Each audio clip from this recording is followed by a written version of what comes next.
Development agency है जेकेटा के through solar panel जो लग रहे हैं घरों में। सर कहीं पे कोई ट्रांसपेरेंसी को लेके या प्रोसीजर को लेके सर कोई इस तरह का कोई ग्रीवेंस नहीं आया सर? तो कभी बिजली है कभी नहीं है और ये चीज कमिटमेंट है, चार्जेस बहुत ज्यादा है। और मैं आपको बता रहा हूँ ऐसा नहीं है कि आप लोग मतलब मेरे हिसाब से आपके गर्मियों के महीने तो बहुत कम बिल रहेगा, महीने का 2-3 हज़ार रुपया हम बिजली के ऊपर। सुंबल में ही स्टेशन था तो सुंबल में मेनली सुंबल और कावपुरा पंचायत और 100% प्योर वाटर है। 100% हमें जो रोड से मैग्नेमाइज हो गए। इलेक्ट्रिसिटी के 14 ट्रांसफार्मर पहले हमें 2 थे, तो ये सब तब मुमकिन हुआ सब जब एडमिनिस्ट्रेशन ने पूरा सपोर्ट किया और हमें सरपंचों को डायरेक्ट अकाउंट में पैसे मिले। और वाल देने के लिए लगाई थी, 2 बार आपके नोटिस में लाया है, बांडीपोरा में भी बवाल जवाब हुई थी, तो आपने उस वक्त उनको कहा कि इसका कार्ड रिजेक्ट ब्लैक लिस्ट में डालो। वो एक ठेकेदार है, उसने 7 लाख का काम किया, वो भी घटिया किया है।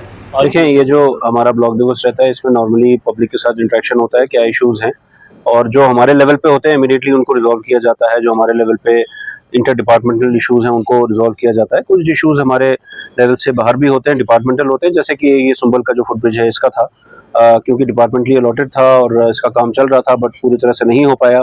अब इसका वो टेंडर कैंसिल किया गया। लोगों की रिकमेंडेशन पे हमने यहाँ से आगे अपनी रिकमेंडेशन भेजी कि ये काम नहीं हो पा रहा ठीक तरीके से। और अब जो मुझे बताया गया आज एजेंट साहब ने इस बारे में बताया है कि अब इसको फ्रेश काम को शुरू किया जा रहा है। मुझे उन्होंने बताया कि सीआरएफ में डाला गया है, अब किस स्कीम में स्टार्ट होता है वो देख लेते हैं। बट ये जो कनेक्टिविटी के इश्यूज है ये हमारी प्रायोरिटी रही है बांडीपुरा में। आपने देखा होगा वो रोड्स हो या ब्रिजेस हो, उसके ऊपर हमारा मेन फोकस है। और आने वाले टाइम में अभी 3 और ब्रिजेस जो एग्जीन साहब ने बताया वो भी सैंक्शन हुए हैं और एक असम का मोटरेबल ब्रिज की जो डिमांड है उस पर भी हम काम करेंगे।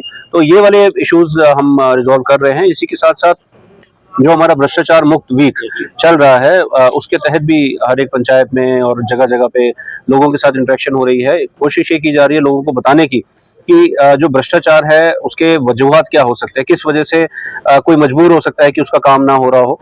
तो वो सब चीजें, वो सब इश्यूज हटाने के लिए गवर्नमेंट ने क्या क्या किया है, जैसे डिजिटल सर्विसेज आई हैं जिसकी वजह से आप घर बैठे बैठे भी कोई भी सर्विस के लिए अप्लाई कर सकते हैं और टाइम बाउंड मैनर में वो सर्विस मिलनी है। आज के टाइम पे कोई ऐसा काम नहीं है जो बिना टेंडरिंग के हो रहा हो, जो कि एक बहुत बड़ी बात है और बहुत बड़ा मूव रहा है ये गवर्नमेंट का, हम शिफ्ट कर पाए इसमें।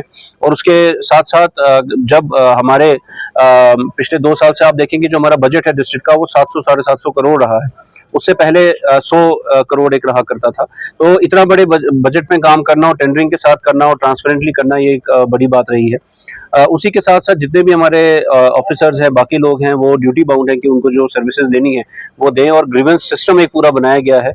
वो भले ही एलजी साहब की तरफ से जो उनका ऑफिस मॉनिटर करता है वो ग्रीवेंस सिस्टम है और प्लस हमारे डिस्ट्रिक्ट का भी जो ग्रीवेंस सिस्टम है वो भी इस चीज को मॉनिटर करते रहते हैं।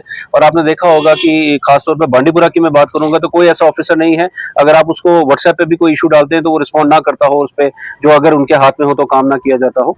तो ये हमारी तरफ से स्टेप्स रहे हैं। लोगों को अवेयरनेस दी गई है कि किसी भी हालत में ब्राइब या कोई भी इस तरह की चीज, कोई रिश्वत ना दे, क्योंकि कोई ऐसा काम नहीं है जो सही है, टेक्निकली सही है, वो नहीं होगा, काम तो होने ही है। तो अगर कहीं पे कोई दिक्कत आती है, कोई ऑफिसर परेशान करता है तो हमारे सामने उस चीज को लाया जाए और फेयरलेसली हमारे ऑफिसर्स भी काम करें, इसलिए उनकी भी हौसला अफजाई करनी जरूरी है। उन्होंने भी बहुत अच्छा काम किया है पिछले मैं 2 साल से 3 साल से यहाँ पे देख रहा हूँ। इवन अभी जितने भी यहाँ पे इवेंट्स हुए हैं तो सारी टीम ने बहुत अच्छा तरह से काम किया है, तो उनको भी मैं मुबारकबाद देना चाहता हूँ और आप सबको भी।